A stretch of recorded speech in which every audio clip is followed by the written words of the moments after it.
Oh, that's fine, Hara. You could kill him off, sure. It's not like I was attached to him.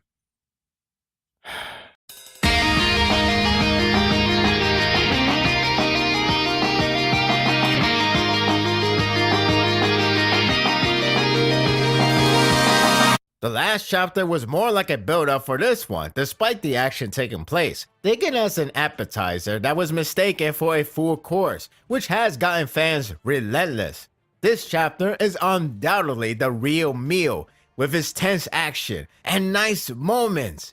The problem is, I don't know if I want another meal after the striking cliffhanger. As expected but frightened, Bunin's tactic with his archers shooting arrows at the field is a major problem. Although it is obviously reckless and absurd when his own men are still fighting, it does provide great results in terms of killing enemies. It's like the concept, you spend money to earn money. Only, well, you get the picture, with Heki screaming out for Katari and Katari. I got worried. While it is good to focus on the siblings, though the chapter's title is a giveaway, it did leave me feeling uneasy with possibilities. It was good to see Katari in action and charge, but it could also mean bad news. It's inhuman for Chunrong to go out there and continue to fight like arrows are just leaves. It becomes clear that they are made to fight by any means necessary. So in this case, they will fight until they're either killed by their enemy or their lord.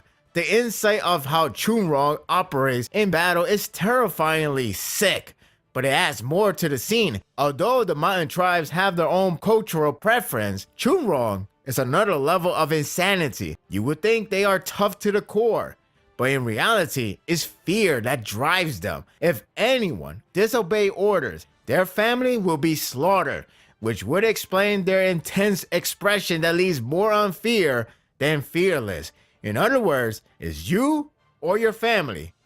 That's just sick. Bunin has been receiving hype boosts lately, even though the way how Chunrong operates is explained. Being under Bunin army is where that story stemmed from. He is said to be the coldest one of the three and show absolute no remorse to his pawns. Even if one archer botch a shot, he will make sure that man's child is killed in front of him.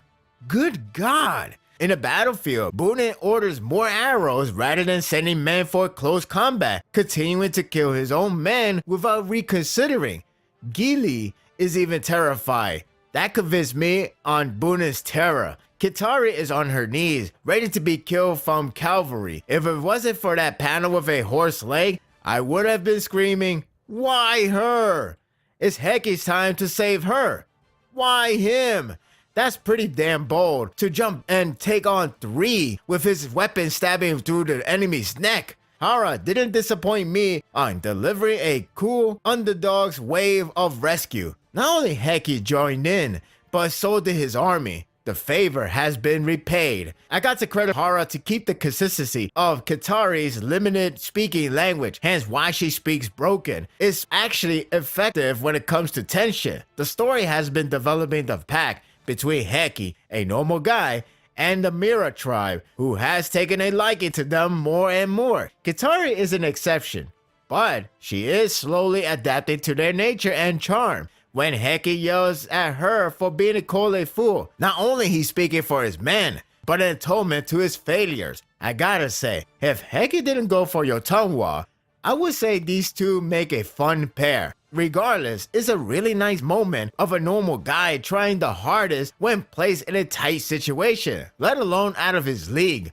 It wouldn't work with characters like Shin or other known commanders, so Heki would have to do to tell a underdog story. At least you can believe a guy getting harmed easily since it's just him. Otherwise, fans would probably complain for someone like Shin getting downgraded or something. In the battlefield, everything counts. So Heki's sudden action didn't go to waste. Thank you, Hara, for not embarrassing the Great One. It leads to Katari, the Lord of the Mirror Tribe, to battle against Bunin. I was hoping for Heki to get the kill, but I'm not complaining. It does present a really tense action. The focus is how close can Katari get to Bunin, and each passing moment increases the fear factor. It started off badass with his chilling presence thanks to that mask, but it ended with something horrifying. The scene plays out the moment of glory is at hand for Chin, with Katari easily slaughtering man like piece of crap. The anticipation was growing and growing, everyone cheering him on to finish the fight.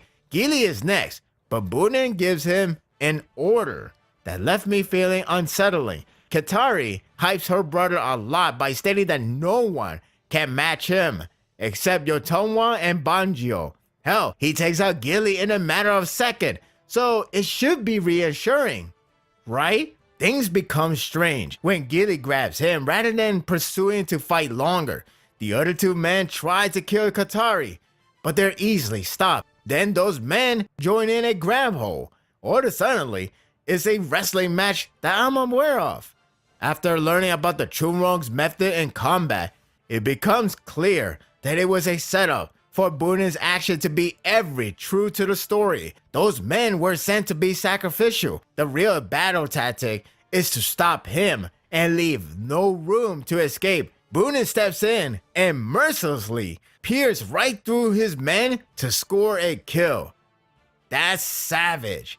I was afraid that one of the siblings may end up dying, and it looks like the brother is the one to go out. That's really not a good picture to see your lord dying. The following day is going to be very difficult. On the positive side, this chapter not only built the monster that is Bunin, but enough for me to desire for his death for satisfaction. Maybe Katari could still fight for one last swing, which would be badass. But if not, I wouldn't mind Katari. The overall presentation is stellar. You can credit the last chapter for its build-up and increase the magnitude of the battle. The battle didn't feel one-sided as it portrayed to be a serious struggle on both ends. It's Bunin tactic that ultimately defeated Katari, and while it's pure dirty play, if it works, it works. The action sequence left me hyped, but grew worried rapidly once he was grabbed. The last pages struck me down. Katari's reaction actually hurts me.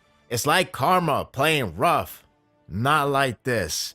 I thought it was a great chapter and a great follow-up from the last one. There were moments that I really liked, including the barrage of arrows flying during the battle, ironically making the environment lively.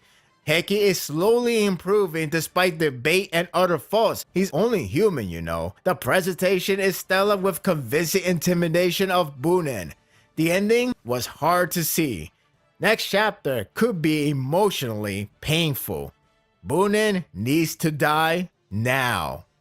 And that will do it for the review. I hope you enjoyed this one. I was afraid of this moment, but I knew it was going to happen one way or another. Still, on the third day, that really sucks. Now, if he miraculously survived, I don't think he will participate in the next day.